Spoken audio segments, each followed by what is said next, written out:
Des gestes simples répétés au quotidien. Mais avant d'arriver ici, ces gouttes d'eau suivent un long parcours, retour au point de départ.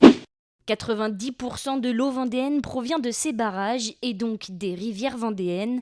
Le département compte 11 usines de potabilisation. Toutes sont situées à proximité des barrages et fonctionnent en 3 phases, comme celle-ci. Ces usines vont traiter l'ensemble des matières en suspension.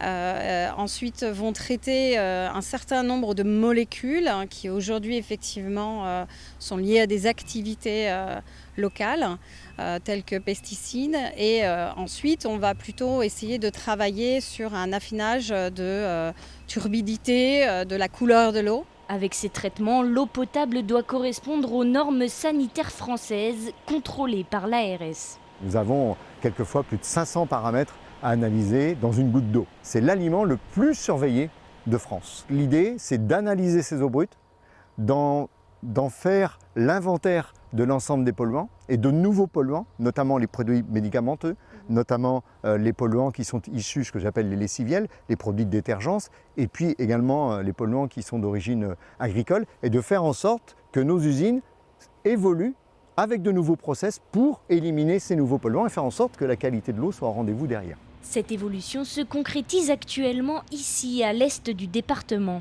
L'ancienne usine date de 1956 et la population ne cesse de grandir. Ce chantier est donc essentiel. Aujourd'hui, on est sur une ancienne usine qui fonctionne toujours actuellement, mais qui est quasiment à 100 ou 110% de sa capacité. L'idée, ça a été d'abord de faire une demande d'augmentation de prélèvement dans la sève, puisque aujourd'hui on est à 90 mètres cubes heure. On va passer à 150 mètres cubes heure. Et effectivement, l'idée, c'est aussi d'augmenter sa zone d'influence, c'est-à-dire qu'aujourd'hui, on n'alimente que les personnes de Saint-Laurent-sur-Sèvre. L'idée, c'est d'aller jusqu'à Mortagne-sur-Sèvre. La mise en service est prévue pour octobre.